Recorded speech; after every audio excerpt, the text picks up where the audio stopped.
Good evening, ladies and gentlemen. I'd like to welcome you all to the Belleville High School Board of Education Candidate Forum, hosted by the Belleville High School Mock Trial Team and Law Program. My name is Jonathan Vallejo, and tonight I'll be the moderator. I'd like to begin by having us all rise and recite our nation's Pledge of Allegiance. I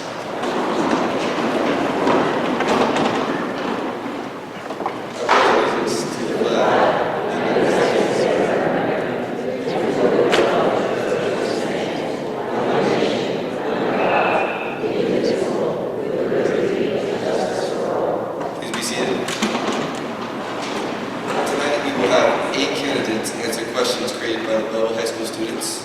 Unfortunately, 2 candidates were unable to attend due to a conflict that had to be attended to.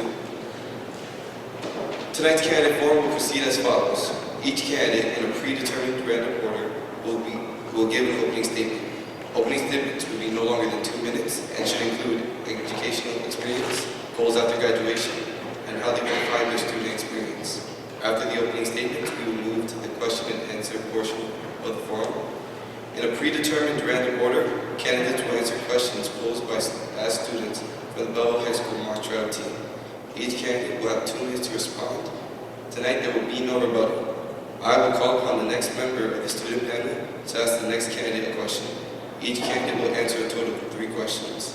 At the conclusion of the question and answer portion of the forum, the candidates will give a closing statement in the reverse order of the opening statements. Closing statements should be no longer than 3 minutes. Let's begin. Mr. Graziano, please choose a number. Oh, I'm sorry. Please say it. I'm sorry. I'm very excited tonight. Welcome everyone.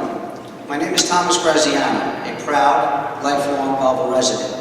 I attended Belleville High School, specifically number 7, Belleville Middle School, Belleville High School, class of '81. After graduation, I attended Rutgers University in Newark, as well as competed on the wrestling team, and also attended DeVry University. My wife Marie and I have been married for 28 years, and we are very proud parents of 2 wonderful children, also the product of Belleville school systems. Our daughter graduated Belleville High School in 2010, and our son graduated just this past year, and is currently a freshman in University of Jersey City. As a professional, I've been in information technology for more than 30 years, currently employed by New Jersey's largest healthcare provider as a senior architect. Like many of you, I grew up in Belleville and I attended our schools. I was involved in sports and other organizations that played a huge part in shaping me into the person I am today. The teachers, coaches, parents, and administrators were always concerned about their students. They all went the extra mile for us, not only when asked, but when they saw something not going as expected. Back then, we had to meet every challenge, take ownership, and not blame others, accountability. And I am proud to say they did an excellent job.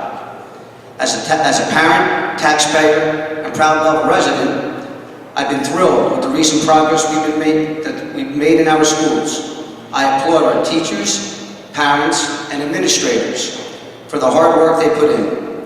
We need to keep moving Belleville forward. We need to do so with continued focus, engagement, communications, and perseverance. Thank you.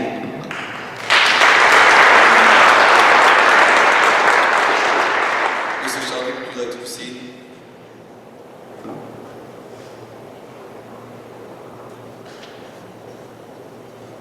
Good evening. I'd like to thank the BHS Mock Trial Team for conducting this event for the 2nd consecutive year. Each of you deserve a great deal of credit for providing this ongoing important service to our community. Let me begin by telling everyone in the audience a little bit about myself and my reasons for running for the Belleville Board of Education. I was raised in Belleville, and I graduated as valedictorian of the Belleville High School class of 1980.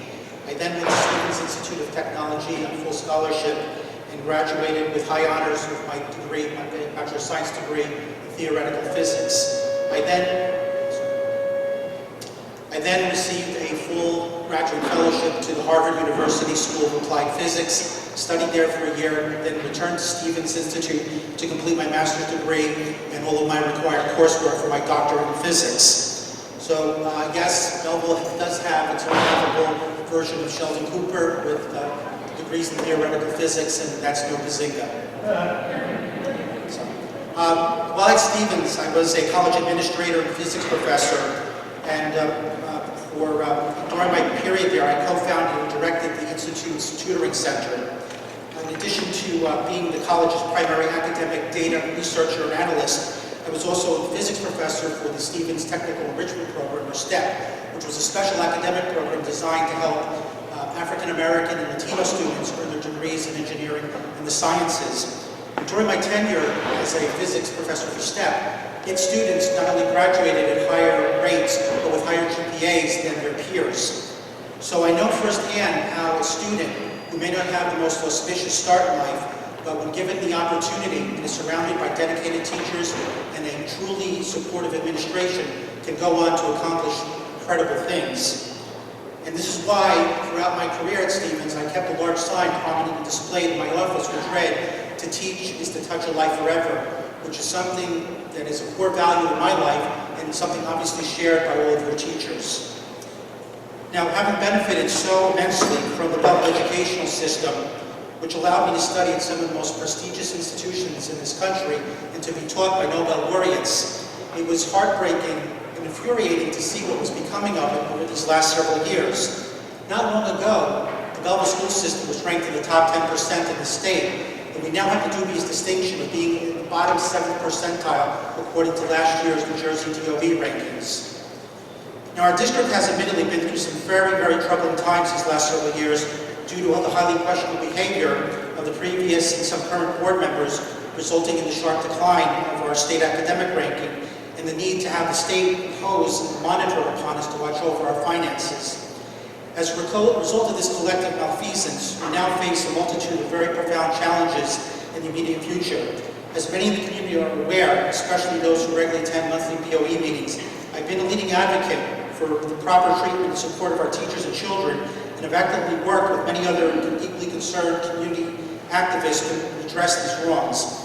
I'm painfully aware and fully understand the nature of the many problems adversely affecting our district, putting it in its current perilous condition. If we are to restore the previous excellence of the Belleville school system, it is vitally important that we have board members in place who have the proper educational credentials, experience, competence, integrity to guide our district in the right direction and make the right decisions. We also need board members who are not motivated by personal political ambition and are vehemently opposed to political patronage. So many acts of patronage and cronyism were flagrantly committed over these last several years, all at the expense of our children. My commitment to quality education is absolute and without question, and I believe I possess a unique skill set which will provide our teachers and students with the necessary and fundamental critical support so that the interests of every community stakeholder are best served, including taxpayers. My ultimate goal here is to make sure that you receive the quality education you deserve and are given, getting over a bad cold, and the same education, and are given the same career and educational opportunities which Belleville extended to me. To this end, I want to use my educational credentials and experience to help build a state-of-the-art science, technology, engineering, and math program, or STEM, in Belleville, using local unique resources of Rutgers, NGIT, and Stevens Institute. Like Dr. Tomko, I share his dream of having every Belleville high school student graduate with proficiency in trigonometry, but I'd like to go even a step further. I'd like to see many of our graduates, the majority of them, proficient in calculus, so they have the opportunities to pursue degrees in engineering and the sciences. And as a commitment to my sincerity and my determination to get the Belleville School District on track, I've previously made the pledge, and I make it again tonight to go on record, that in 3 years, if I'm so fortunate to be elected to the Board of Education, if there isn't a dramatic improvement in our district, both quantitatively and qualitatively, I pledge tonight that I will not seek re-election. Thank you.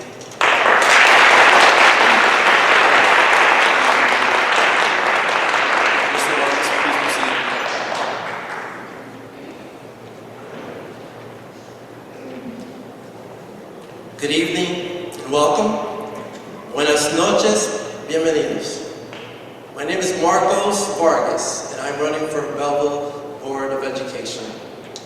First and foremost, I'd like to thank our wonderful Belleville High School mock trial team for organizing this putting this together, showing your zest for knowledge and participating in the democratic process and your love for your school and for your community.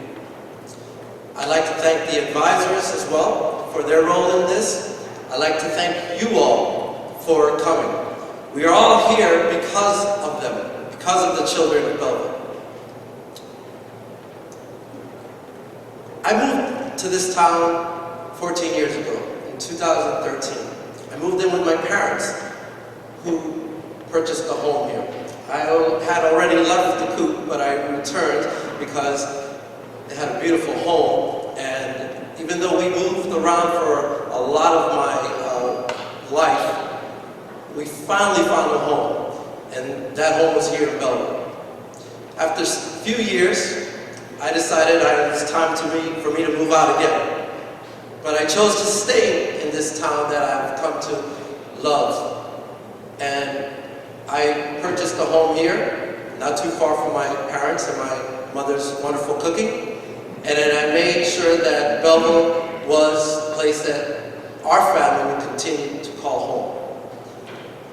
My background, even though I wasn't born and raised in Belleville, the fact that Belleville became a home is significant. And it is the reason that I have committed to pursuing this role with the Board of Education. I have been an English teacher for 12 years, so high school English classroom. I've been an administrator for 6 years. I've been a building level administrator. I've been a district supervisor, and now I am a director of secondary education.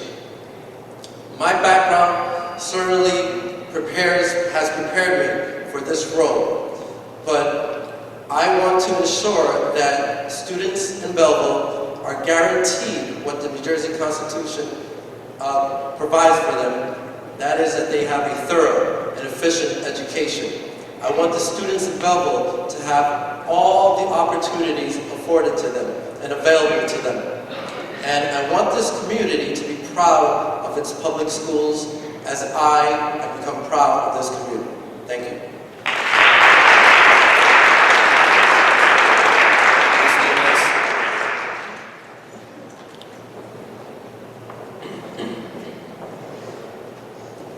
Good evening. My name is Liza Marie Lopez, and I am also a candidate for the Belleville School Board. First and foremost, I'd like to thank the students. I was so impressed when I walked in and I saw you all dressed up and greeted me so professionally. It just made me feel like this is why I'm doing this. Thank you. And I'd like to thank their advisors, their teachers for doing such a good job, Mr. Ross and Mr. Bart.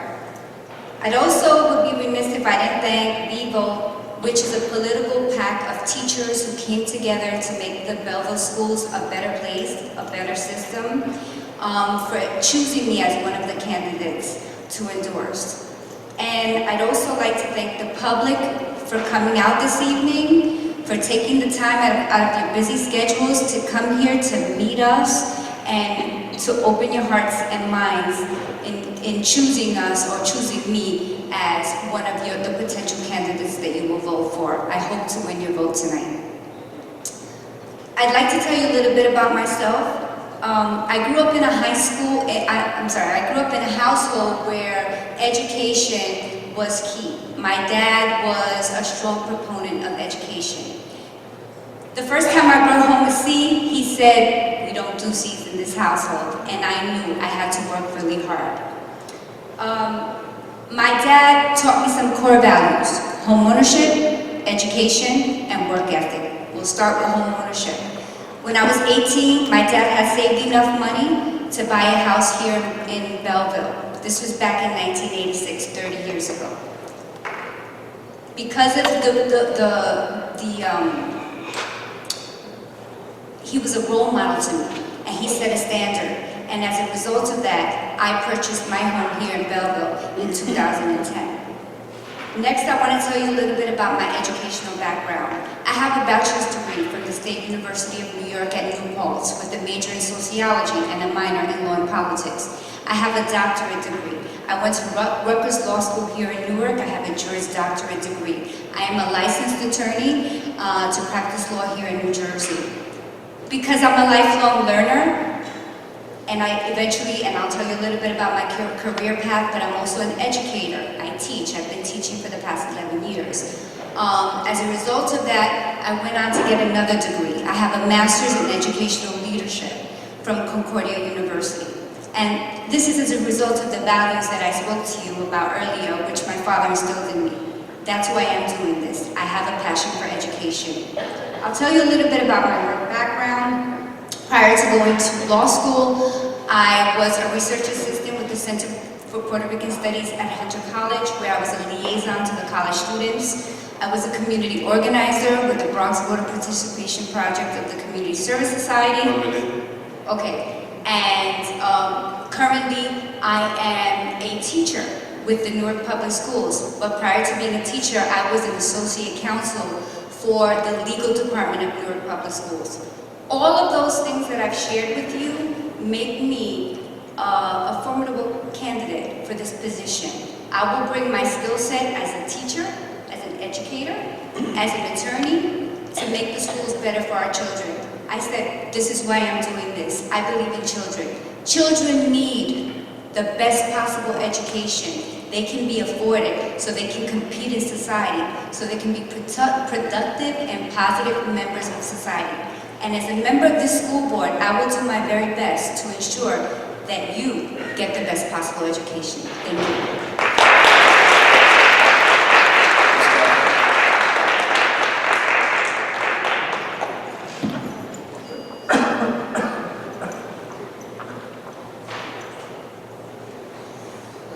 Good evening, everyone.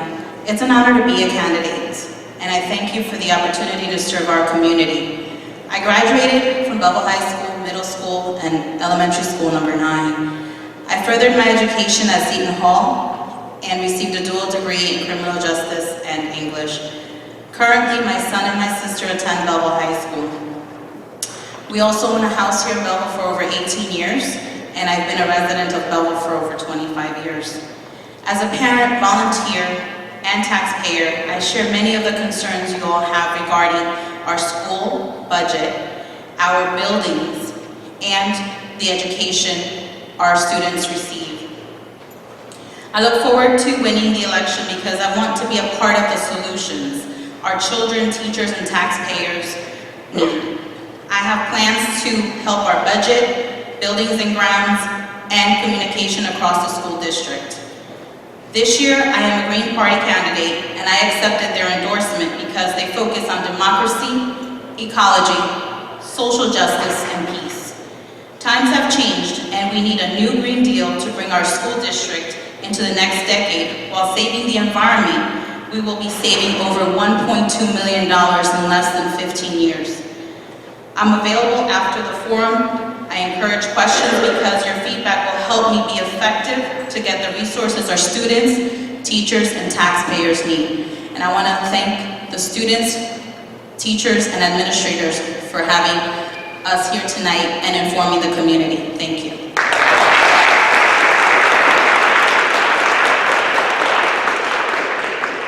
Mr. Kugler.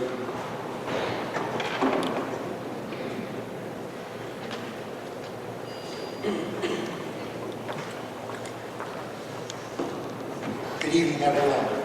Before I start, I'd like to thank Mr. Ross and our fellow mock trial team for having us here tonight.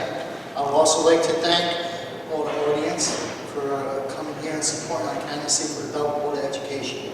It's an important night for all of us, for all these qualified candidates, and it's not easy for everyone to get up here, but thank you for coming out here to support us. First, my name is Raymond Cooper. I'm a lifelong resident of Belleville, homeowner, taxpayer, and current board member. I am fully committed to our children, our teachers, our administration, and our district as a whole. I'm a proud graduate of the Belleville Public School System class of 1995. So yes, like many others who walk these halls, I bleed blue and gold. Growing up in Belleville, I participated in many recreational high school sports. Through such fortunate academic and athletic experiences, I became an accomplished multi-sport student athlete. I later attended St. Peter's University, where I earned both an athletic and academic scholarship. At St. Peter's, I graduated with a bachelor's degree in accounting and a minor in economics, while also playing Division I AA sports, track and football. These accomplishments are a direct result of the experience I gained from our faculty at Belleville. I am also currently an assistant vice president in the internal audit department at CIT. I am also currently pursuing an executive master's degree in financial crime and risk management at Utica College. With that said, we have a fiercely passionate and active community at Belleville. Collectively, we all need to stand together and work with our superintendent, Dr. Tom Coe. We need to harness all our resources and fight for what our children need and what they ultimately deserve, the best education possible. I would like to close with an observation. You all know, through all the discourse, there has been one cry we have not heard loud enough. Is it the cry that our children do not perform well on standardized tests? They are not well equipped when they leave our classrooms and our hallways.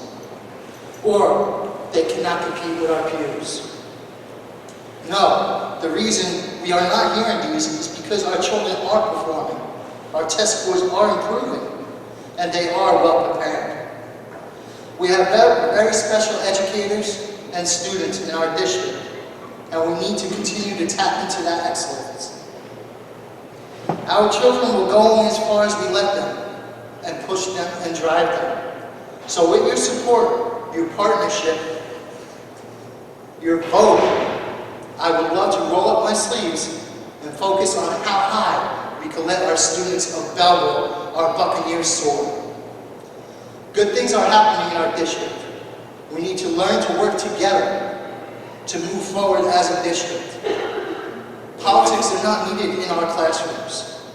So please consider your vote J10, the right person for the right reason. Thank you, and everyone have a good evening.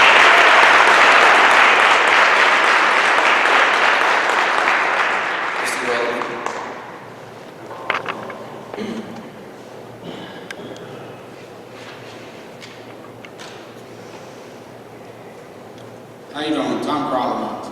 I'd like to thank the mock trial for having us here, the teachers that helped put this together, and the public for coming out here. I didn't put no speech together. I'm here to speak from my heart.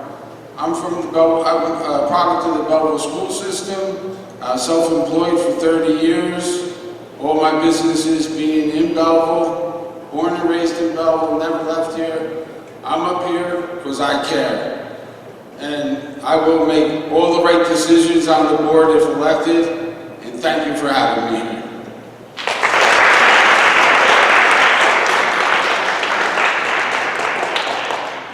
Mr. Spiller.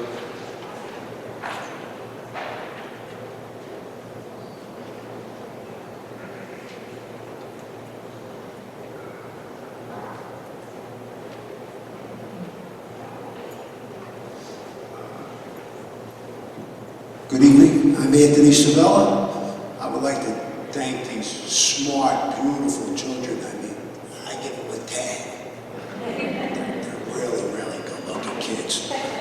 Anyway, my name's Anthony Savella. I've spent 35 years of my life in Belleville, 20 years as a homeowner. My childhood wasn't an easy one. I'm not trying to pull at your heartstrings, but the truth is that growing up, my father was more consumed with his vices than providing for me and my 5 siblings. This impacted my education. Like many kids growing up in poverty, I moved and changed schools often.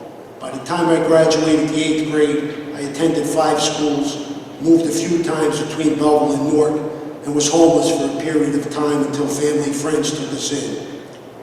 Early on, I had dreams like every kid does. I loved school. History and science were my favorite subjects. As I got older, though, I started acting out in school, but found refuge when I played for the town's first traveling football team, the Broncos, with an amazing coach, mentor, and police officer, Chick Paleo. By high school, I was back in Newark and attending Barringer. One weekend, I dropped out and began my first job rebuilding the North Ward Center. I enlisted in the Army at the age of 17 and was sent overseas as a combat engineer. The military taught me loyalty, respect, and determination. After being honorably discharged, I came back and met my rock Sue, my beautiful, intelligent wife of 29 years, and moved back to Belleville, the only real community I have ever known. Upon returning, I volunteered as a football coach for over 15 years, long before I had children of my own, to pay it forward as Chick had done with me. I eventually joined the Carpenters Union and made a career for myself. Beyond the 8th grade, I have always learned hands-on as an apprentice. Now as a retired carpenter, I spend my free time reading and staying current on events around the world. My journey may not be a typical story of success. I don't have masters or doctorates, but it shows that with persistence and determination, anything is possible. This and my pride for Belleville are what led my 10-year fight to earn and bring back to our community the coveted Medal of Honor of BFC Henry Savello. These same qualities will make sure that your voices will be heard within the Board of Education if I'm elected to a seat. Thank you. And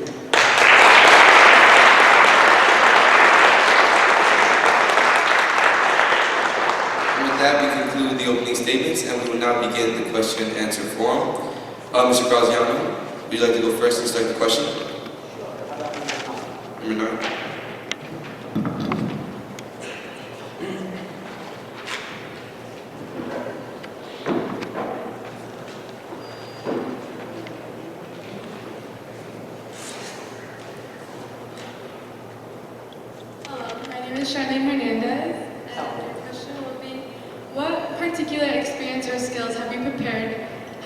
Have prepared you to serve as a board member?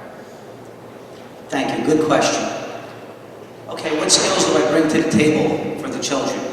I've been a community volunteer for years in Belleville, and I've worked with children over the years. Around 12 to 13 in sports, I've got to teach, I've got to participate and help children grow, not only on the sports field, but also well after.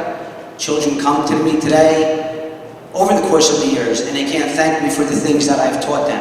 It goes back to core, it goes back to basics. If you make your basics strong, you will become better as you grow. That's from the community aspect. But my career is in technology. If elected, I plan on bringing technology to the table, not just computers and so forth and so on, but other classes that are out there in today's world that our children need to compete with when you graduate, if you choose that field. You're competing not only in the state of New Jersey like you did in the past, when I was growing up, or locally, you're competing worldwide. That's what I bring to the table. Thank you. Thank you.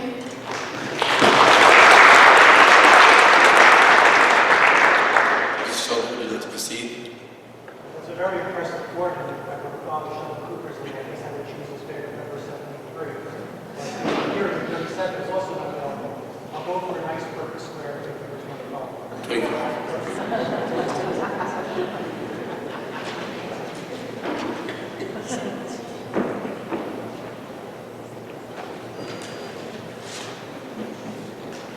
Good evening. My name is Timon. This year, Woodshop returned as an academic program at BHS. Would you support other educational programs? Absolutely. Even though I would like to put a great emphasis on building a state-of-the-art STEM program here in Belleville so that students can be on the cutting edge of 21st century technology, I know very well that not every student wants to pursue degrees in engineering or science or go out to college. And for that reason, I'd like to see Belleville not only fully support woodshop, but also all the other vocational programs, such as auto shop, etc. So I think there's room for everything under this great big educational umbrella, and I would definitely, if I become a board member, do everything in my power to see to it that vocational programs become an integral part of the Belleville school system. Thank you. Thank you.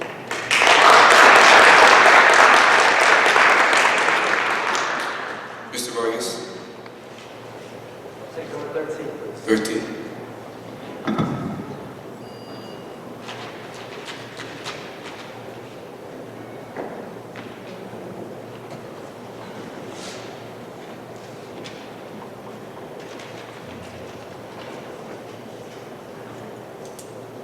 Good evening. My name is Catherine Vieira, and Mr. Vargas, this is your question. Could you support a board education you did not vote in favor of? Why or why not? Well, we have to understand the way the Board of Education is constituted. You have the governance side and you have administrative side, and they have to work together. But the board speaks as one. The board may debate issues, and that's the role of the board. The board may disagree on issues.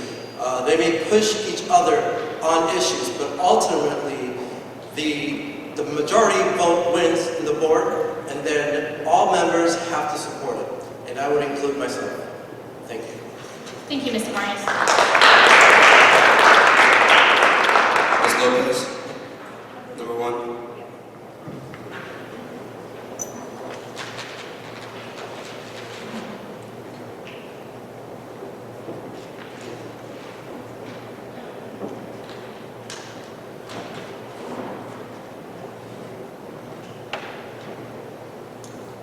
Good evening. My name is Carlotta. Why are you running for the Board of Education? Is there a particular issue that motivates you to run for this position? It's a great question. Children motivate me. I love children. I'm a teacher. I teach high school with the Newark Public Schools. I actually am a law teacher. I forgot to mention that in my opening. I believe that we have to invest in our children. Children are our most precious resource, and that should be our #1 priority in this country. I hate to sound corny and repeat myself, some people have heard this, but it is a sad state of affairs when our politicians are more concerned about gold and oil, when our most valuable commodity are our children, because they will be our future leaders. So I'm doing this to pay it forward, to give back to my community, and to make sure that the children of Belleville get the best possible education. Thank you.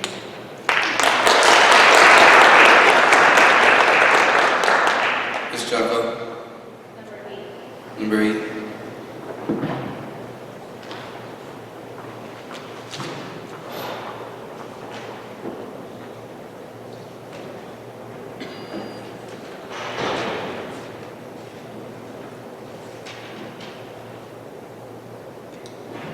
Good evening. My name is Danny Zhang. What can be done to improve students' achievement and ensure everyone who graduates is college ready? Well, first we have to make sure that the student services gets a little more help, because I think they are understaffed. I think that it's important that they guide our children, contact the parents, make sure that the child is receiving the courses that they need for whatever career path they are taking, and making sure that they're in, if there is community hours they need to fulfill, they make sure that they fulfill them, build a communication between the teachers, the parents, and the administrators, reinforcing what we currently do, but on a greater scale, because we want that child to succeed in whatever career path they decide. Thank you. Thank you. Mr. Kubler? Number 6.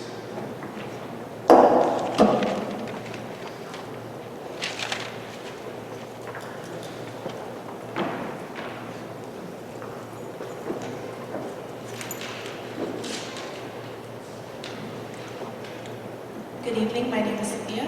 Your question is, what changes would you recommend for our district's academic programs? Changes for our I like would you recommend for our district's academic programs?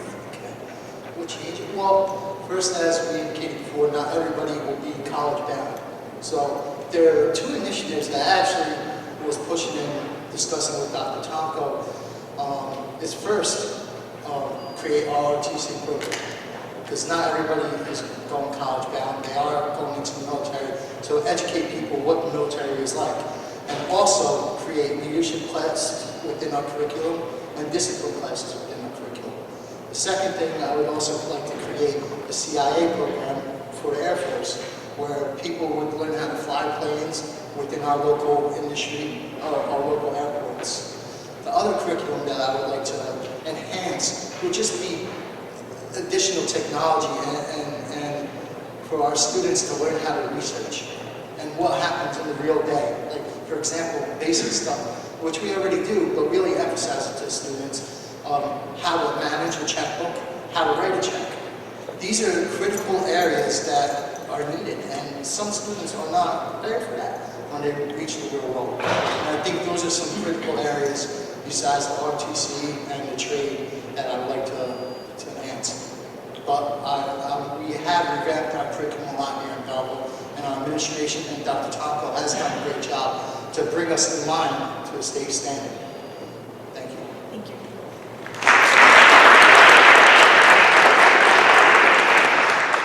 Mr. Garland. 7.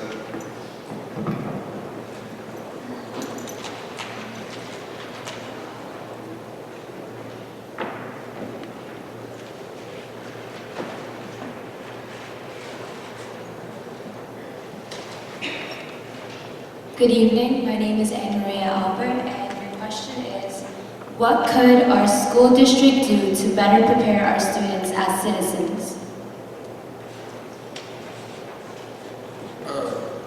Tough question.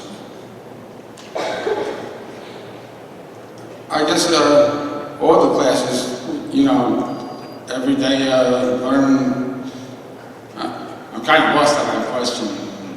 It's just basic what your teachers teach you every day and life lessons, and being involved in sports and the extracurricular activities in the school. It prepares you for the future, for life lessons. And that's it. Thank you. Thank you. Mr. Sabella. 29.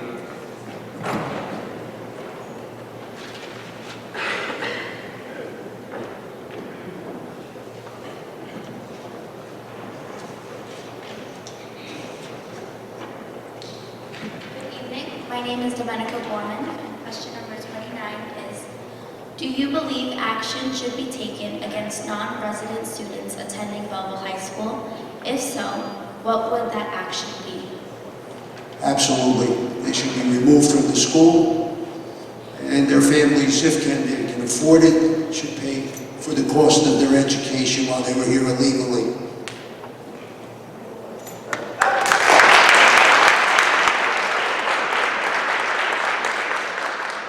We will now have a second round of questions prior to taking a short break. Mr. Graziano, would you like to choose another question? 22.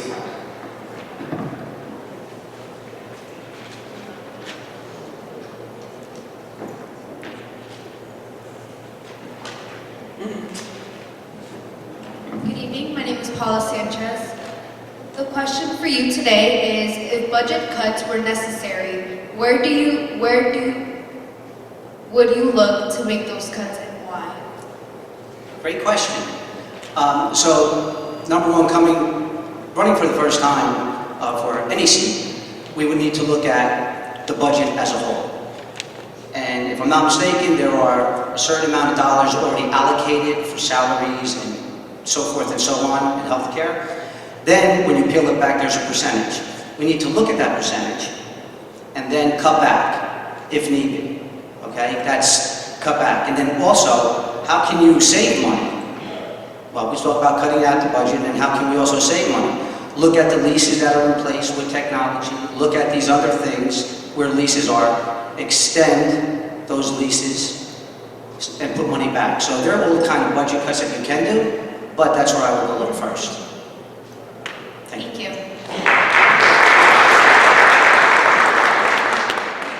Mr. Sheldon.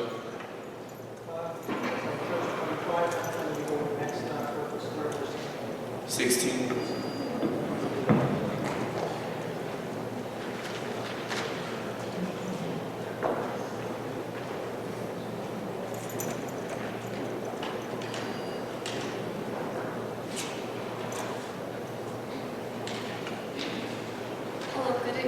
Hello, good evening. My name is Elsie Perez. Your question is, do you believe students should have input in the development of certain district policies? If so, how can the students be heard? Oh, I absolutely believe that students should have an input into their education. I've been made aware over these last few months, and especially the last couple of weeks, about some issues that are currently affecting our students, such as the fact that you're not, even though the heating system hasn't been working properly in many of our schools, students have been not only not allowed to wear sweaters, but have been receiving disciplinary action, detention as a result of wearing sweaters. I think this is outrageous. You have every right to feel comfortable. If the administrative offices can be air conditioned and heated year-round, so should your classrooms. So that's one thing right off the top that I can think of. You should have immediate access to let your concerns be known to administrators, to the Board of Education members, so that things like this, things that are critical to your comfort so you can properly learn in the classrooms, are immediately addressed. I also am aware that in the high school, many of the classrooms, students are without books, so they're having to share books. This is another outrage. How can you expect to learn and compete with other students around the nation if you're being deprived of basic necessities? You don't have enough books in the classrooms, you're not, therefore not allowed to take books home. One of the reasons why if I get elected to the Board of Education, with my technical background, I'm going to advocate that the district incorporate digital book technology, e-books, and allow students to use tablets in the classrooms so that you have access to your education materials 24/7. So yes, there's plenty of room, and students should be an active member of all board decisions, and I will see to it, if I become a member of the board, that you're a critical part of all the decisions we make. Thank you.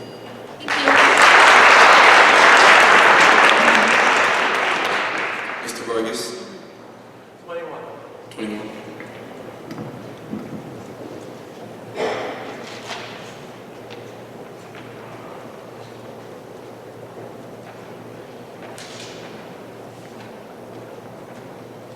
Hello. And your question number 21 is, understanding the burden of Belleville taxpayers, would you support upgrading school facilities such as bathrooms and heating systems? The question of upgrading facilities is, I think, a key concern in this round of elections for this future board. First of all, we need to understand that traditionally, buildings between 30 and 40 years of age start seeing considerable depreciation, and the costs to upgrade them, to renovate them, to fix them is considerable. When buildings hit the 40 to 50 year mark, that depreciation increases even more. And we get to a point where we really need to ask ourselves at the 50-year mark whether a building is worth salvaging or whether new construction should occur. Because with time, the cost of salvaging buildings is really going to be affecting the pockets of the taxpayers. I do understand the concern of taxpayers being one of them, of the burden that a tax levy may have in their pockets. But I think there's also smart ways to go about it. For example, sound planning when it comes to a school district's infrastructure could prepare us for issues down the road. One of the points in my platform is calling for an infrastructure renaissance. That may not start right away, but what will start right away is the planning, the foresight to prepare for down the road the changes to the buildings, the repairs that we need. What's also important to protect the taxpayers' investments is that buildings are maintained consistently. Infrastructure is an important element of the educational program. And oftentimes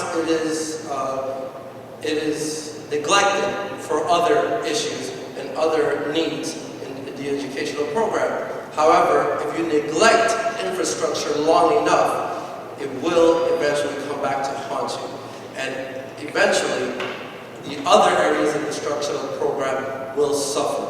So again, in the best interest of the taxpayer, what I propose that the board does in the next few years is have sound infrastructural planning to prepare for what will be and what will continue to be buildings that are showing considerable wear and tear, and maintaining buildings as we go along so that we can minimize some of that eventual burden.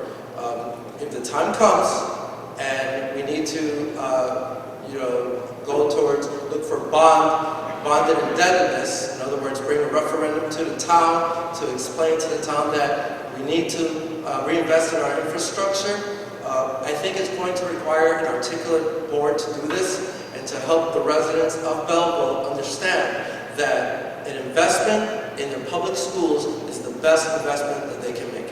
Thank you. Thank you. Ms. Lopez, number 2.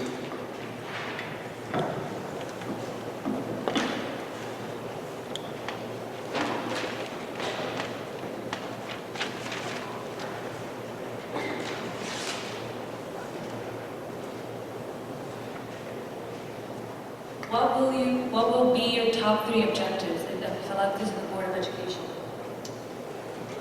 My first objective is to make sure that the schools have the proper instructional resources. I was at a board meeting where I found out that students do not have textbooks, they don't have enough textbooks to take home, or they don't have textbooks for the classroom. My first objective would be to address that issue.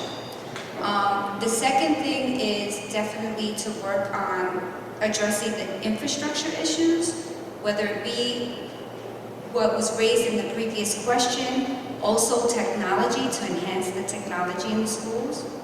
And last but not least, I'd like to work on violence prevention, bringing awareness to the schools, bringing programs to the schools where children can learn how to channel their emotions, how to mediate, even bring in a peer mediation component to work on disciplinary issues throughout the school, and bring those type of programs so that children can learn to use their minds instead of their fists. So those would be my 3 top objectives. Thank you. Ms. Greco, number 10.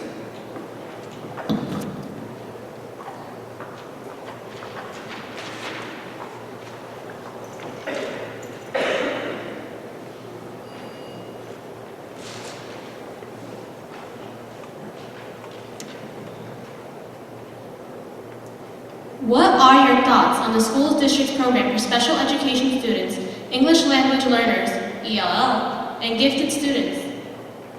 Can you repeat the question, please?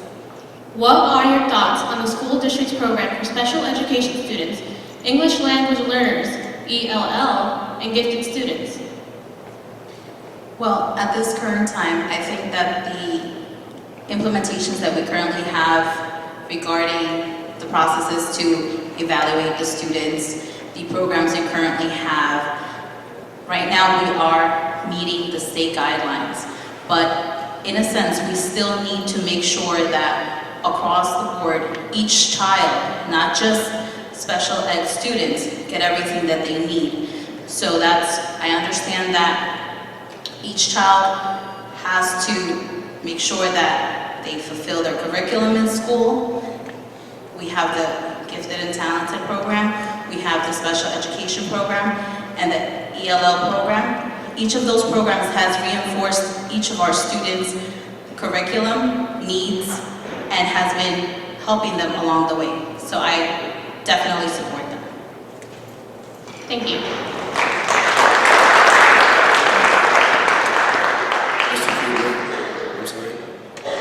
26.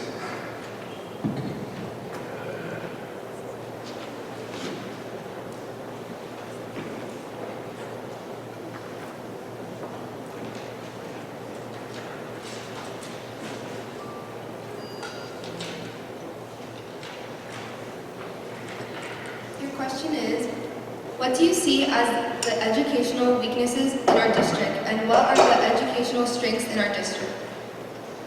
Well, the educational weaknesses that we have are, for example, our middle school right now, and that's why we're a focus school, is the best score and the highest score.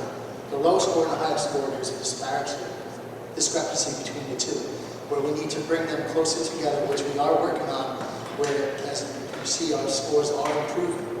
And the best thing is we have great administrators and teachers, and we have implemented our Enrich program for gifted and talented students, and we are doing our mainstream programs as well to bring everybody in line, to motivate and let these people that are in need or talented and gifted know that they can work together and as one class.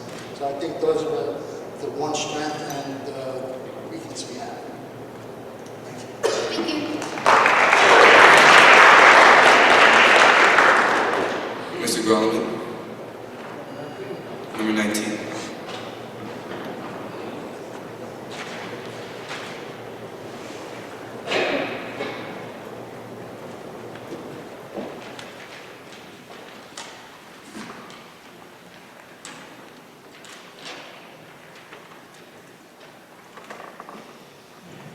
During the warmer months, nearly all Belleville schools has an issue with poorly ventilated classrooms.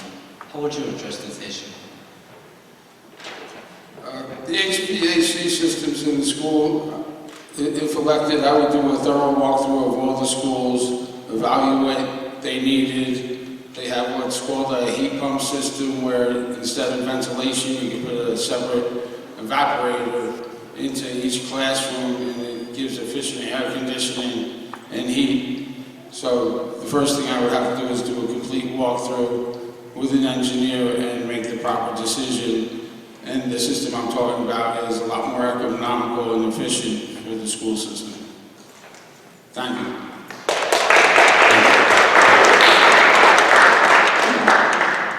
Mr. Sabella. 20.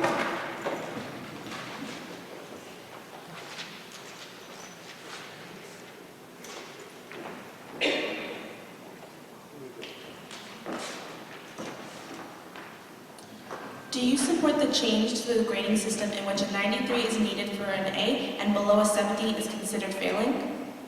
Yes, I do. I believe whatever grading system reflects the colleges that you'll be attending is a great start, because if you've got a 68 here and you're passing, and when you get to college you need a 70, it doesn't balance out. So I think the grading system in the high school should reflect the colleges that you're supposed to be prepared to attend. Thank you.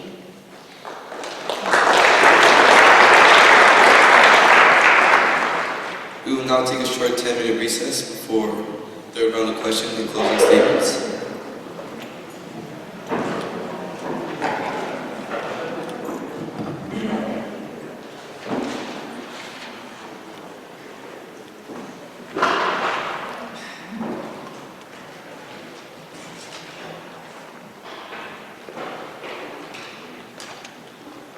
What do you believe is the greatest challenge our district will face in the future? Great question. I think the greatest challenge that we're going to have is making sure our schools are strong enough. When I say strong enough, our buildings are strong to keep the classroom numbers down. And I think that's it. Thank you. Mr. Sheldon. Number 4.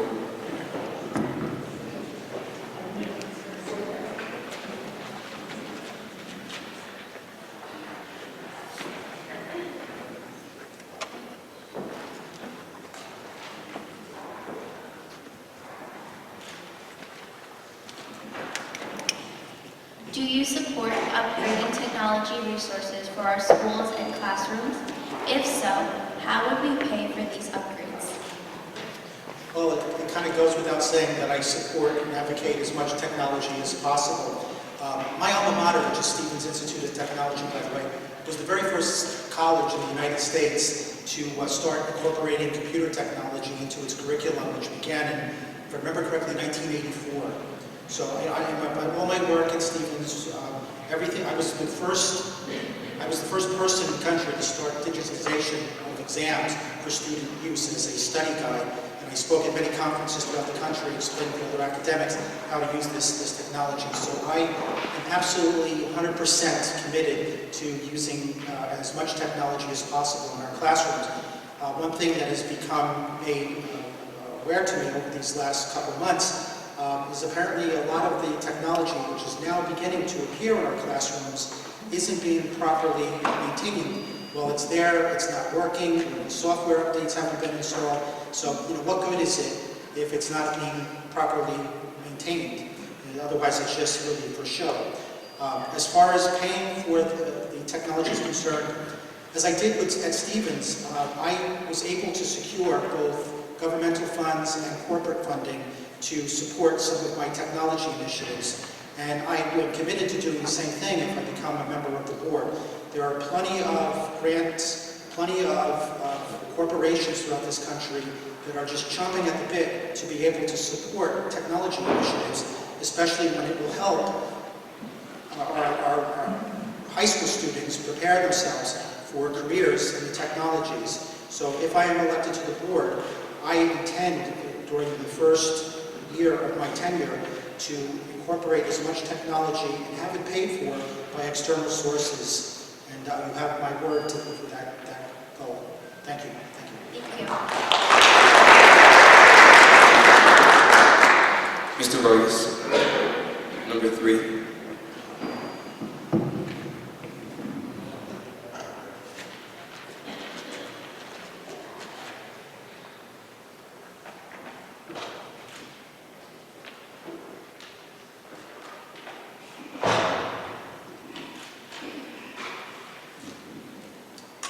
The question is, what do you see as the primary responsibility of the Board of Education?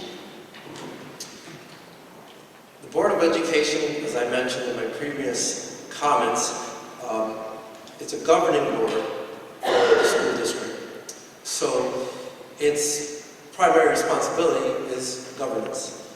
But along with governance comes cooperation, collaboration with school administration, with the staff, with the community, because the Board of Education is also a representative of the community. But that relationship between the board and its governance powers and the administration and its administrative power is critical for the success of the board as a whole. So one of the things that we must have is we must have an elevated discourse in our Board of Education meetings. First of all, they're public because they're supposed to be transparent. Boards of education are supposed to be accountable to the community. So there are meetings that the public should come into, should have a voice, but I think the public wants to see a meeting that's conducted to the utmost of decorum, to the utmost of respect, and that the work of the community is getting done, not bickering, not open warfare. So I would also say that the Board of Education must have a good amount of diplomacy to it as well. It must work intelligently, it must work efficiently to ensure that the students, who are in fact the greatest beneficiary, will in fact be able to take all the recommendations, will be able to benefit from all the rulings, the judgments, the decisions on the part of the board. Thank you. I actually have a follow-up question to Yes, that. In what ways would you increase the line of communication between the Board of Ed and parents, students, administration, and teachers? Excellent question. So going back to the idea of transparency,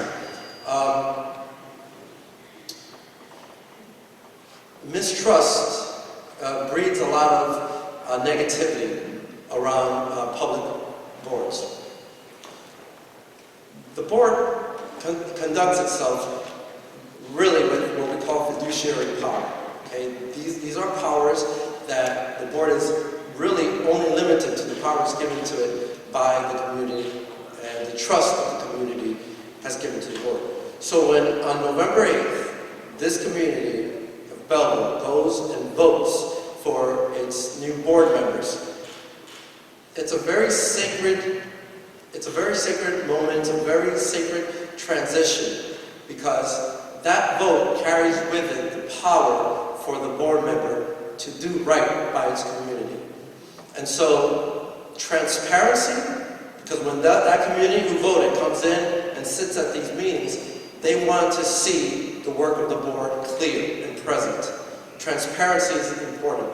The other point is, going back to that issue of elevating our discourse. We could disagree, but we could be respectful in our disagreement. We could have various vantage points, but we can communicate them with grace. We can communicate them with effectiveness. And in my experience, in my career, from a school teacher to administrator to the various leadership roles I've had, I've come to learn that through bickering, you get nothing done.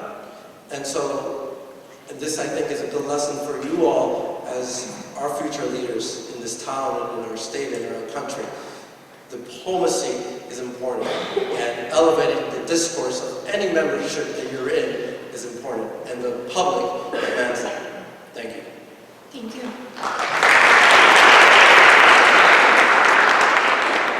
Ms. Lopez, number 4. Excuse me. Ms. Lopez, what is Okay, 5. Oh, 5, I'm sorry.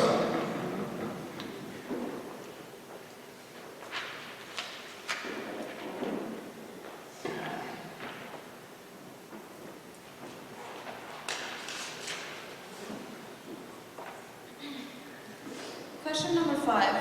What is the best way to address differences of opinion between Board of Education members and the Board of School Administration? Well, just as my colleague said here, we have to agree to disagree. And I think that one of the best ways to bridge that gap is to increase discourse. There has to be more opportunities for both groups to come together and meet and discuss their differences so that we can come to one general consensus. One thing I heard was that in past years, the board met more than once. Actually, the board met twice a year. I heard that from a community member at one of the board meetings. And we probably need to return that model to the district so that administrators, teachers, even town government have an opportunity to meet and coalesce so that we can come to common ground, we can prioritize as to what the goals should be for the school, how to reach those goals. So I think that collaboration is of utmost importance, and we need to find ways to make those meetings take place. Thank you. Thank you. Ms. Jacko, number 11.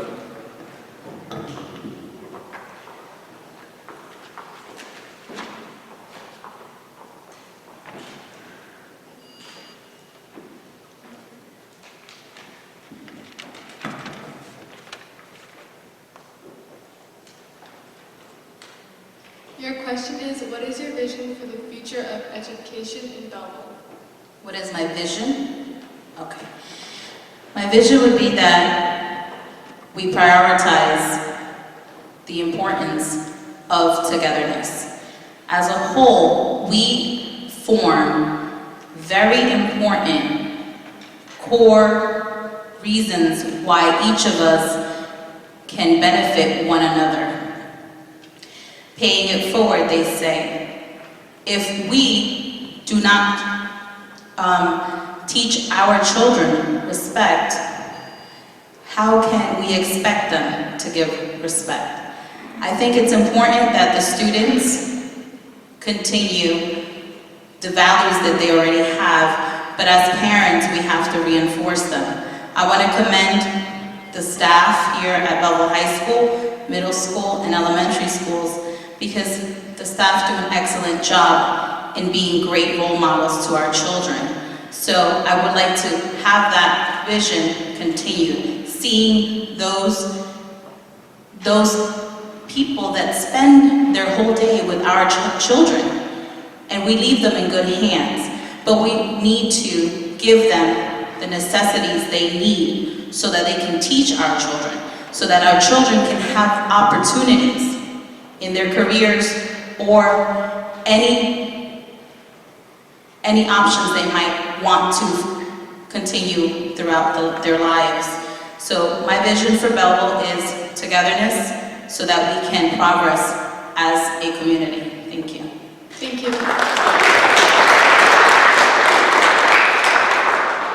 Mr. Kubler.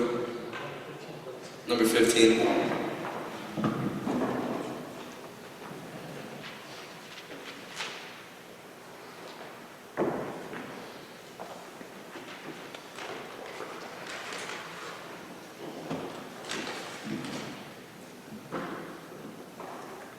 What do you see as a major issue or issues facing public education, and specifically our school district? Well, the issues facing our public education today and our district as a whole is basically streamlining our education and bringing everybody together in one class. Because no child should be left behind, and we need to create every child as equal, knowing that they succeed in life and can work together. They need to rely on each other, and challenge is to have everybody work together. You know what I mean? To bring the camaraderie, to bring, not only that, bring back the pride within Belleville that we used to have in this district. You know, we need to close that gap between administrators and teachers and have them work together collectively as one. And not necessarily feel like that everybody's throwing everything down. You know what I mean? There needs to be communication at both ends. And people should not be scared, you know, to reach out. Just like we keep hearing on board meetings how students don't have books, they don't have enough supplies. That needs to be communicated from the principal to the superintendent so the board can act on that. And transparency, like our fellow colleague candidates here indicate, transparency is the key. And we need to all come together and work collectively as one, as a whole. And if that doesn't happen, nothing will ever succeed. You got the best teachers, the best administrators, the best educators, but if people don't know how to communicate, it's never going to work. And that's what we need to do, get that common ground to bring everyone together. Thank you. Thank you. Mr. Garland. 14.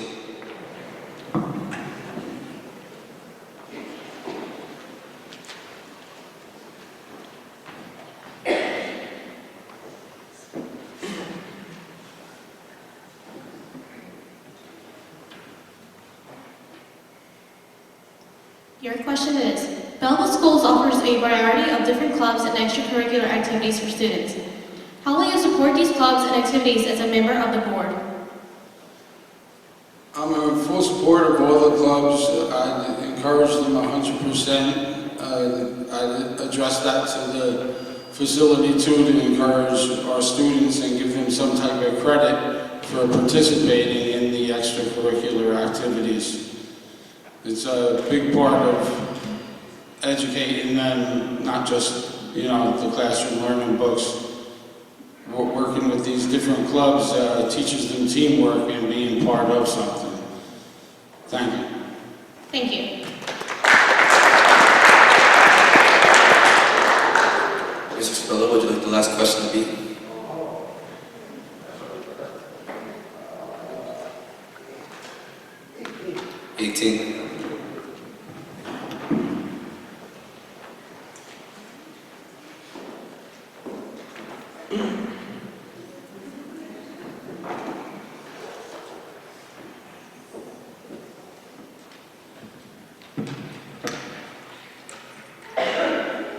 question is, how does the school board balance the need to provide a quality education with the need to respond to a local taxpayer burden?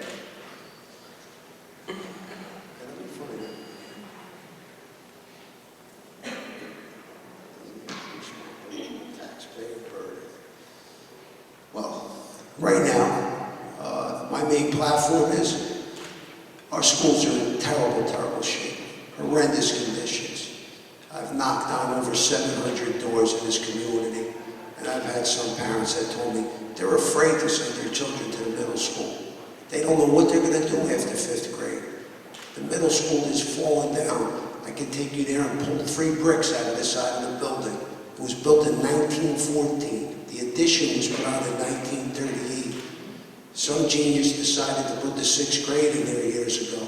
It's so overcrowded, some children told me they can't get to their class from the 1st floor to the 3rd floor in time. These are major issues. We can talk about books and everything else, but unless you have a healthy and safe environment to learn, everything else means nothing. I don't know how many of you have read the architect's assessment that was done by Dr. Tomko last year. Raise your hand if you read that architect's assessment. Not many. If you read that architect's assessment, you will be frightened, okay? It is scary. What made me come to this board, to run for this board, was I was sitting in a chair in my home watching what they did in Flint, Michigan to the children who were poisoning their water, and that the government knew about it. And because of money, they let those children be poisoned. Well, our children are being poisoned every day in their classrooms. One of the things written in that architect's report is that there is no fresh air introduced into the classrooms. None whatsoever. So as you sit in your classroom, it's like when I was a kid and I would catch lightning bugs, put them in a jar. Well, if you didn't put holes in that lid, they died the next day because even an insect needs oxygen. You are not getting the oxygen you need in your classrooms. Inadequate air quality affects every student in every classroom. Where they improved air quality in schools, they saw test scores go up by 17, 18%, just because the kids could think now. They got the oxygen they need. Some gentleman mentioned 40 years, 50 years. Our schools are 100 years old. There has been no capital improvement spent in the last 10 years. $439,000 in the last 10 years has been spent on capital improvement. The recommendations from Center for Green Schools says we should have spent $10,200,000. Big number. Before Dr. Tomko came here, there was a Board of Ed, and it was run by a de facto superintendent. And his only thing was, how much money can I make for myself? Our school was being robbed. Until he got too greedy to get caught, where our state monitor had to come in and save our school system. This is what Belleville was about. They've been stealing money out of this school system for decades. No money has been put into these schools. Roofs that were fixed 4 years ago are compromised. A roof should last 30 years today. This is why I'm in this. I built incinerator plants, I built half the high-rises in Newark.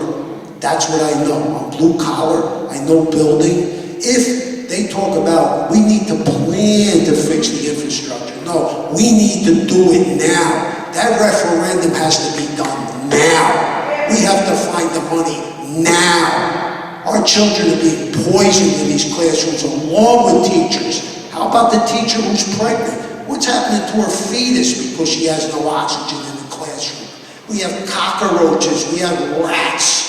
We have mold. Number 4 school is on its way out. They don't know whether they want to close it, open it, where we're putting the children. The federal government hasn't invested in public education since the 1930s when they built these schools. Right now, all our money comes from the state and local districts. Our state, we're lucky, gives us 60% of the funding. Some states, 12 exactly, have no state funding. So we got to eat this. Okay? This referendum has to be spread out over years so that each generation pays to go to school, to have safe schools, to have healthy schools. I forgot to read about this auditorium, but I'm sure there's major concerns here also. 30 seconds. But like you said, I'm cold in my classroom, I can't put on my coat. Well, we got a school policy, it's a uniform. You need to buy the fleece that goes with the uniform.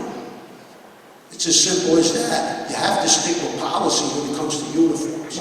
But there shouldn't be cold classrooms and hot classrooms. It shouldn't be cold on the first floor, hot on the third floor. We got boilers that are 60 years old. Energy efficiency wasn't even in the dictionary 60 years old. This is all wasted money. And unless we get on it now, there is no when, but now. We need to fix these schools now, at whatever cost it is to the community. But we need to find ways to make it the least impact on this community. Thank you.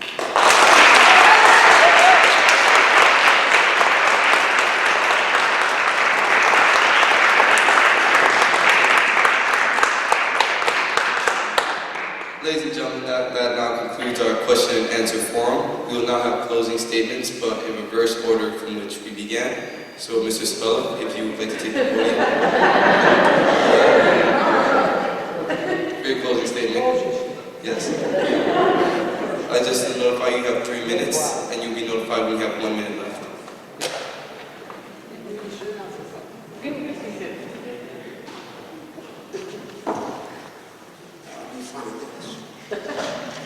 See, because they said this was all planned. Me, I like to speak from the heart. So I really don't like to read from statements, but maybe with time I put it together. We know that community environmental factors affect child development. Yet we as a nation, a state, and a town neglect to invest in the physical spaces our vulnerable children spend more than 1/3 of their waking hours. For more than a decade, our district has underfunded investments in our school facilities by $1.5 million per year for maintenance and operations, and an average of $430,000 annually for capital costs. There are rare outliers when more was spent for capital due to emergency repairs. A child can't learn if there is poor air ventilation affecting their concentration. If there is mold at school that is exacerbating a child's asthma, he can't learn if he's too sick to come to school. These are invisible threats that Belleville's children face each day they walk into school. There are clear, visible threats too. There is the scaffolding at number 7 school. It's only a matter of time before 500-pound cement falls down. Are we delusional to think that when that cement finally comes crashing down, that scaffold will spare the children and parents who stand beneath it every morning? Must a tragedy occur before we as a town take action? This isn't a cracked window or broken doorknob. The state of our school facilities is in a crisis, as made clear in the 2015 Architects Report. And it is having a devastating impact on the academic achievement, health, and safety of our children and educators. From poor indoor air quality to crumbling exterior facades, we can no longer gamble with the lives of Belleville's children and teachers. Improving the facilities is a sound investment in the future of our children and the future of this town. An investment in our school facilities will yield quantifiable returns in terms of improved health, academic performance, and lifetime earnings for the children of Belleville. Increased staff morale and decreased staff absences as well, because a substitute is not a substitute for a teacher. And increase our property values. We're supposed to have our properties reevaluated next year. I think Mr. Esposito ought to knock $50,000 right off the top, because that's what we're losing, because these schools are in such bad shape. I know if I was a young couple and I wanted to buy a home in Belleville, and I looked at these schools, I'd run. I wouldn't buy a home in the town of Belleville. Right now, Robert Wood Johnson Foundation has a grant that's from $1 to $6 million for healthy school environments. There is plenty of money out there in grants. We don't have a grant writer. We have one that I believe it's Bruno Associates, we pay $50,000 to. I haven't seen a return on that investment. I believe we should hire a permanent grant writer that stays right here in the Board of Ed, spends 40 hours a day searching and writing grants for this school district. There's a lot of money out there, and we're not getting it. Thank you.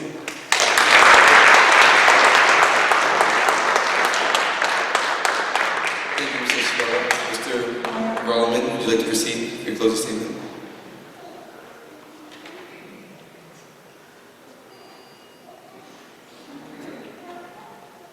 How you doing? If elected November 8th, I will do everything as my part in my power to make sure the school systems are completely comfortable environment for all the students, faculty. Also to move technology forward. We can get away from these books and all the students should have a tablet that all the books can be downloaded on so they can carry these heavy book bags home every day. And I will communicate with everybody, even the public, the students, anybody that needs to get in touch with me anytime. I have an open door policy, and I will take everybody's information to make my decisions, which is best for the school district. I'd like to thank the students for putting this together. They did a fantastic job. Thank you, the public, for coming out. And I'd like to wish the rest of the candidates sitting up here, I wish them all the best of luck with their campaigns. And thank you, everybody.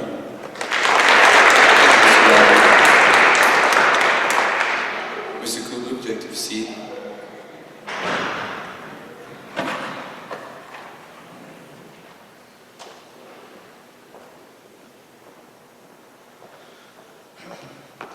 Thank you.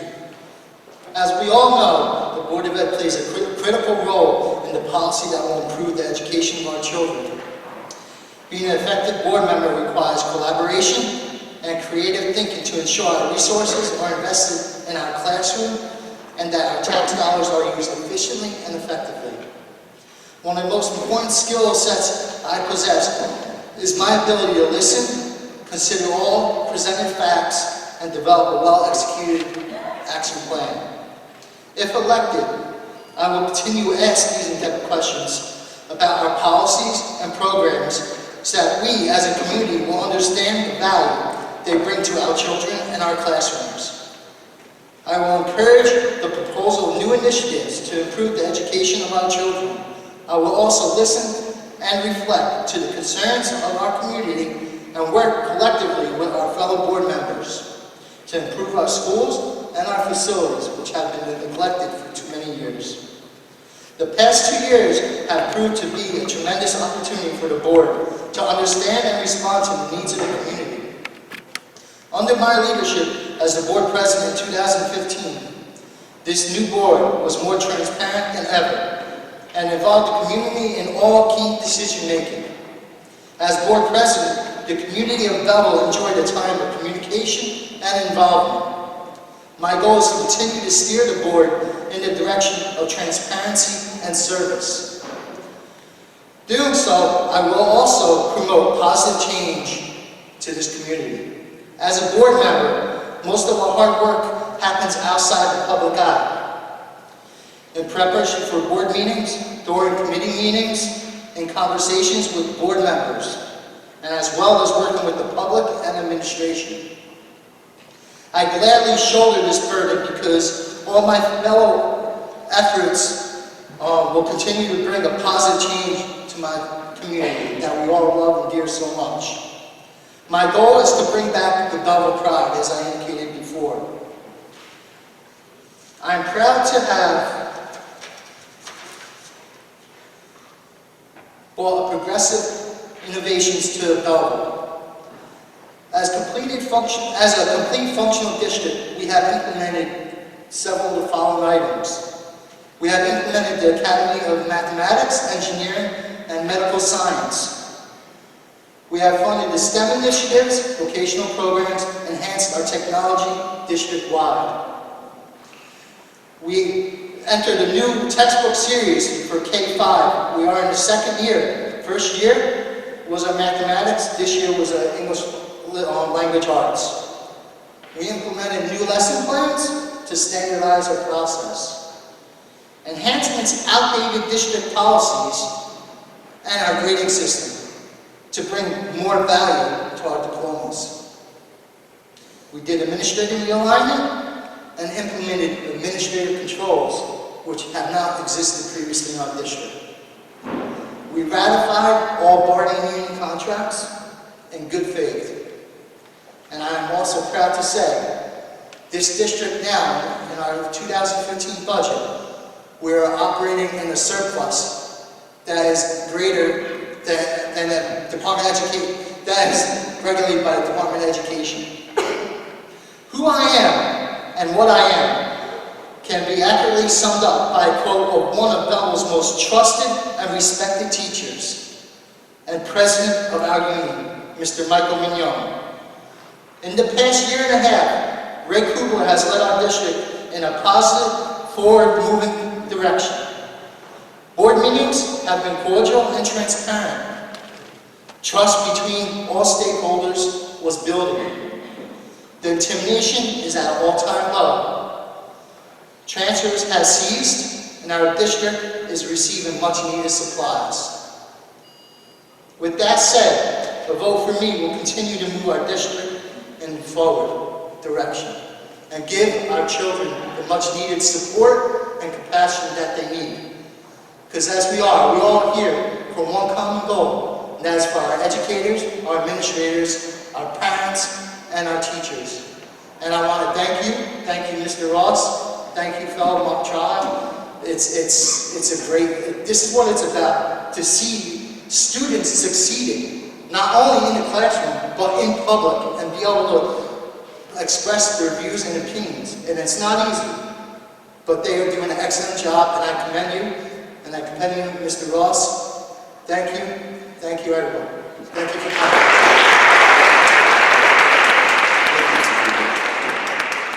Ms. Jacob?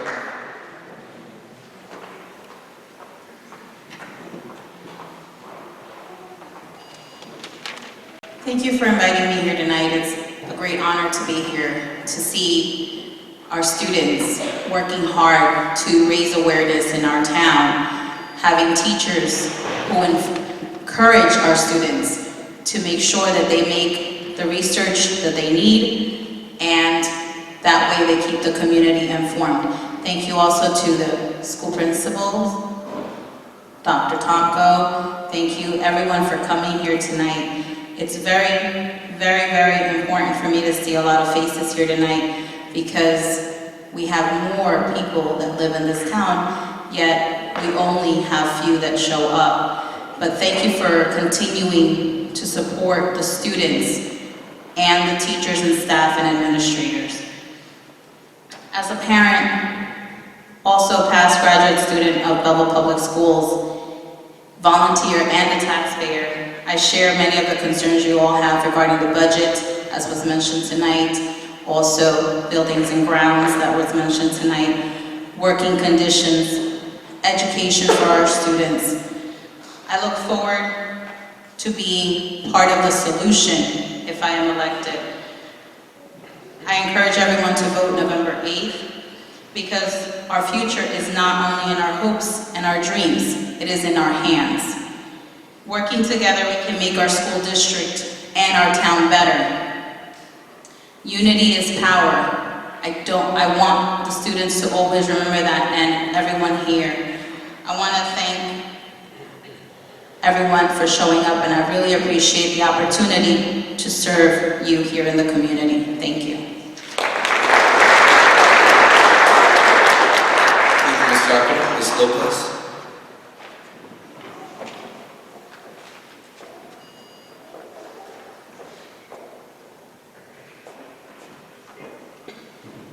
I'd like to start by thanking the students for putting together this wonderful presentation.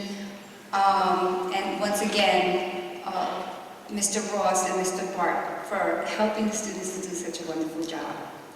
If elected, I intend on working in the best interests of our children in Belleville. I will use the very specific skill set that I have as an attorney and as an educator to provide our children with the best possible education. As a law teacher at the Thurgood Marshall Law Academy at University High School, I understand student needs. I understand that students need adequate technology, adequate resources, that students need textbooks, which we've all said but those are things that I will work for as a board member. As a practicing attorney in Essex County for the past 17 years, I will use my legal knowledge to assist board members in navigating any legal issues that come before the board. My stepdaughter attended school number 7 from the first grade, and now she's at the middle school. And that is why I brought up the issue of violence prevention, because she drilled me before the debate, and she said, well, what are your key issues? And one of the things she said to me is, we need to do something about the fighting. And so I'm serious about trying to bring in peer mediation programs to assist our children to deal with those pressing issues that were brought to me by a child who is within the schools. Lastly, I stand before you today because I was fortunate enough to pursue and obtain an education. And I understand the value and the need for education. And I want to help mold our children and develop them to become productive and positive members of society. So I pledge to be a force for good on this board and to bridge the gap between teachers, administrators, local government, and the school board to make sure that that #1 goal is achieved. I want to be a little piece in that huge puzzle. We can't do it alone. We have to do it together. And I intend on being a team player. I said in the beginning that I hope to earn your vote tonight. And I hope that I did just that. So if I have convinced you that I can be a formidable member of this team, then vote J1. Thank you. Thank you, Ms. Lopez. Mr. Vargas, would you like to proceed?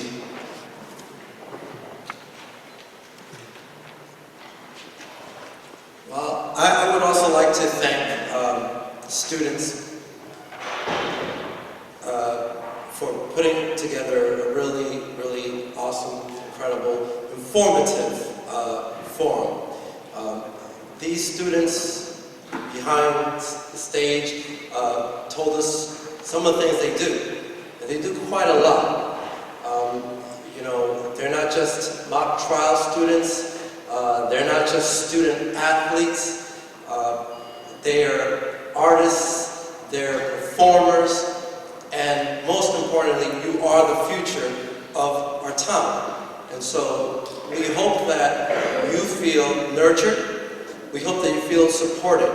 We hope that you understand that the reason we are all here, all of us, is because of you. And I hope that you can take that as that comfort in your pursuit of all your dreams, all your aspirations, of all the hard study, the hard work that you need to put into so you can be successful, because we have your back. This community has your back. I'd like to thank, again, Mr. Ross, Mr. Barton, for doing a wonderful job as well in helping to put this together. I'd like to thank our hosts, Belleville High School, Dr. Tomko. I see Diana Keller over there. I see Daniel Sanacor. I'd like to thank the community for coming out here. My name is Marcos Vargas, and I'm not a politician. I'm an educator. You may not know, I also serve on your public library board. I'm the secretary of the Belleville Public Library. So I do have some experience in boards. I have plenty of experience in education as well.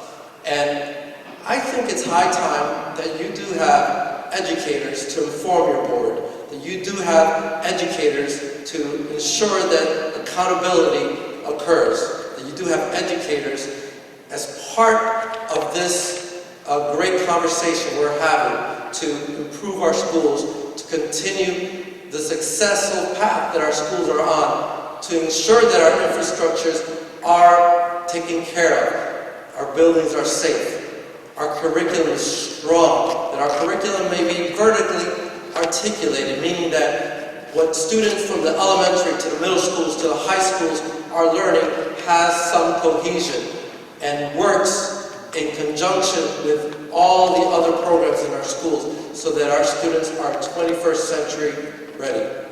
I am not a politician. You will not see my name floating a lot out there. But I hope after tonight you will remember my name.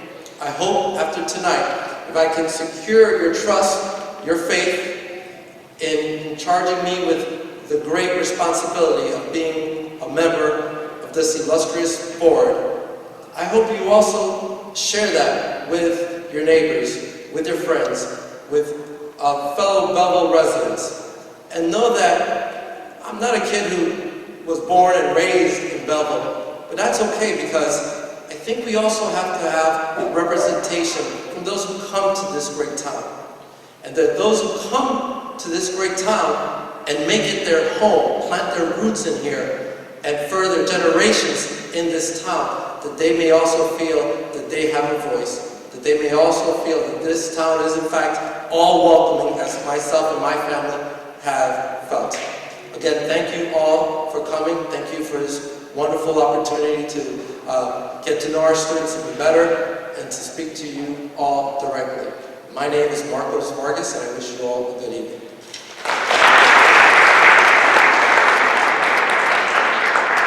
Thank you, Mr. Vargas. Mr. Sheldon.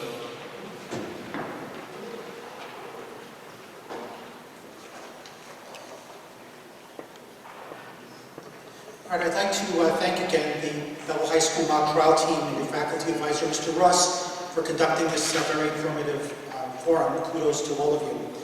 Much has been said tonight about the many very profound educational issues currently affecting our district. And as a result, I hope the members of the audience and the community now have a much better appreciation for what is at stake for our district over the course of the next several years. Before I say anything more, I'd like to just quickly review the essential elements of my platform, which I published back in July when I first announced my intention to run for the Belleville Board of Education. The critical elements of that platform: number one, I want Belleville to have a state-of-the-art science, technology, engineering, and math program so that colleges and industry are actively recruiting you, once again, and give you the most options for successful futures. I want our teachers to have full participation in all BOE decisions. Effectively, I want to make them the 8th member of the Belleville Board of Education. They are the educational professionals. They need to be treated with professional respect. And what I've been hearing from the teachers over the last few months is that they still don't feel that they're being given that professional respect, and there's still a great deal of animosity, which only serves to undermine your education. I want to reinvigorate the domicile program. To Dr. Okonko's credit, last year he forced the re-registration of all the district students, and if I remember the numbers correctly, it revealed that 160 students approximately had been using our school system illegally. And when you consider the fact that it costs roughly $15,000 a year to educate a student, you do the math, that turns out to be a theft of services of about $2.5 to $3 million per year, which had been going on, and basically the previous board turned a blind eye to this. But it could represent the theft of services of upwards of $10 million. I'd like to ask the state to credit us, reimburse us, so that we can offset the loan they extended to us last year, the $4 million loan, to make up our deficit. So when you hear that we no longer have a deficit, you need to keep in mind that that's really a contrivance. It's an artifice. That deficit has only been masked by the fact that we have been given an advance loan by the state of $4 million being paid back over 10 years, money that otherwise would be going to textbooks, equipment, and hiring of new teachers. I want to let everyone know here that I am very much opposed to PARC. I do not believe that it is a fair assessment for readiness for careers in college. In fact, when I, a year ago at one of the board meetings, and those of you who are regularly there know I speak out at just about every single board meeting for the last several years, I challenged the board to take the 10th grade PARC to see just how good an assessment was. And I didn't ask them to take the 11th grade PARC because that requires some knowledge of trigonometry. And I figured they probably didn't remember things like sine squared theta plus cosine squared theta equals 1 at this point in their lives. But none of them even bothered to take me up on the challenge of taking the 10th grade PARC exam. I see Park as essentially a means to the end of privatization of our public school system, a takeover by the charter school industry, and a means for government officials to try to undermine and break up public teachers' unions. For those two reasons, I'm very much opposed to Park. I also think that Park, things like that, wind up wasting too much valuable education time. Teachers wind up teaching to the test, and they are stopped from the essence of quality teaching students how to learn so you're prepared for learning throughout the rest of your lives. So I know we're kind of stuck with Park at this point, but if I'm on the Board of Education, if I have that power to begin to affect policy changes, I would like to see an end to Park. I also want to say that I am opposed to the current grading system that has been imposed on Belleville High School students. You have a much tougher grading system now, and it's unfair to you because throughout the New Jersey, there is no uniform grading policy. It's a mishmash of grading systems. And as a result, you students have an extra burden. When admissions officers look at your transcripts, they may not realize that we're working on an A that's 93 and above, where other schools have a 90 or above as an A. So I think it's really patently unfair. Until the state has a uniform grading system for every school, I think we should stick with the traditional one. It's hypocritical. On one hand, they want everyone to take Park, but then the schools are up to their own to set up their own grading systems. It's not consistent. It should all be the same or we do away with it. Now, just quickly with my remaining time, we all realize here that our school system is our schools are in dire shape, and something needs to be done in the immediate future to address these problems. And as Mr. Spella pointed out, at the beginning of this year, an architectural firm, DeCaro Rubino, presented a facility needs assessment, and in that report, they estimated that it was going to cost between $65 million and $85 million to bring our schools up to code and compliance.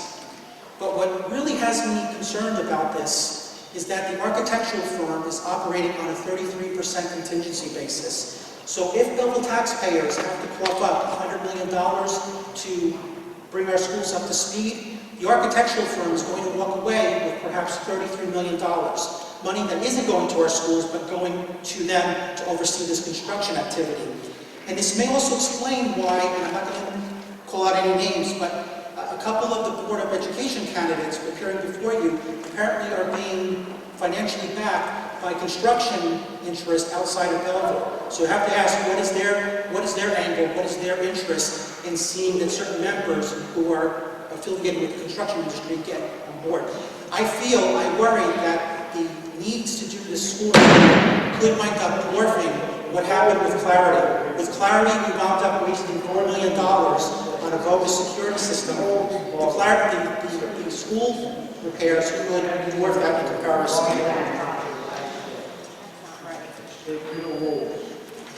Could I please speak, Mr. Speaker?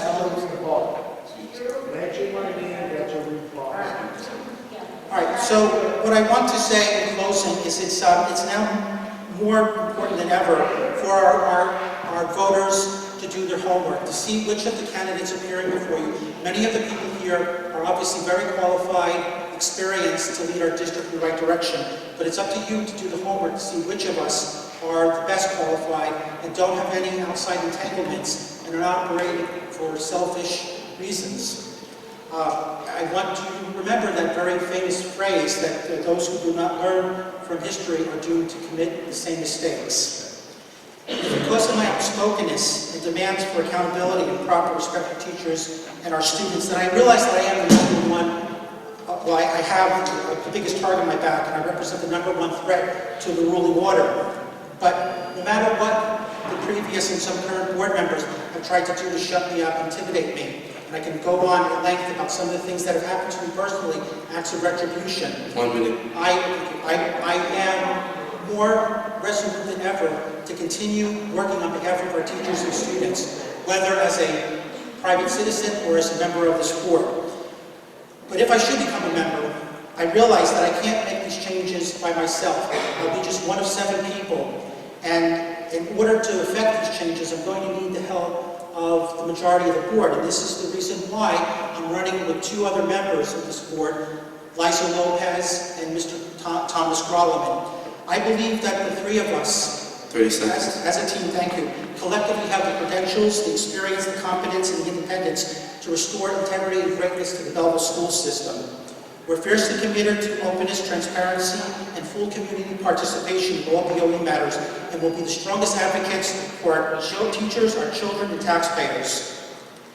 As many of you know, I've been the township webmaster for the last 2 years, and in the process, I've literally saved the taxpayers hundreds of thousands of dollars. I promise to bring the same level of fiduciary oversight and fiscal responsibility to the board if I'm entrusted to become a member of this entity on November 8th. I'm sorry, sir, your time's up. Thank you.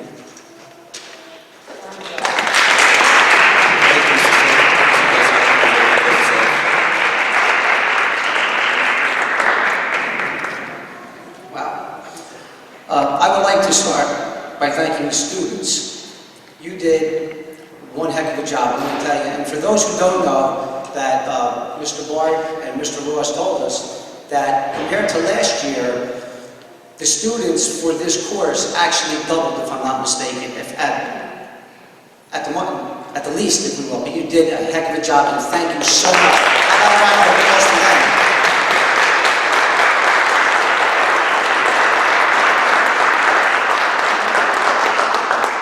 Okay, for those who don't know me, for the past 12 years, I've been a community volunteer supporting recreation baseball, Little League, and wrestling, Holy Family Italian Feast, Columbus, and Veterans Day Parade. For the past 6 years, I've led a team of volunteer parents which provided Little League and travel baseball for 8 months a year for children 8 to 12. It's not 1 or 2 children, you're talking 100, at least every year. Keep in mind, this was well after my son stopped playing. I also worked with a team of volunteers to provide a wrestling program for the recreation and high school students over the summer. Now these children go up into into the high school, into all the schools, and we keep them together, and we forge forward. We produce children with the basics and then some to support the athletic piece. By the way, no cost to the taxpayers in 6 years on any of those, no tax, and it was for the children. How did I get it done? I engaged the parents and the children.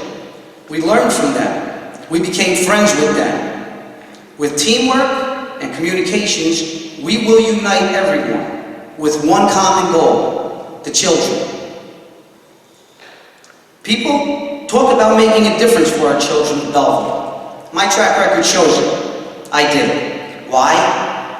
I care. You see, no matter what anybody says, it's not about me, it's about the children. I hope I earned your vote tonight. J6, thank you all for coming out.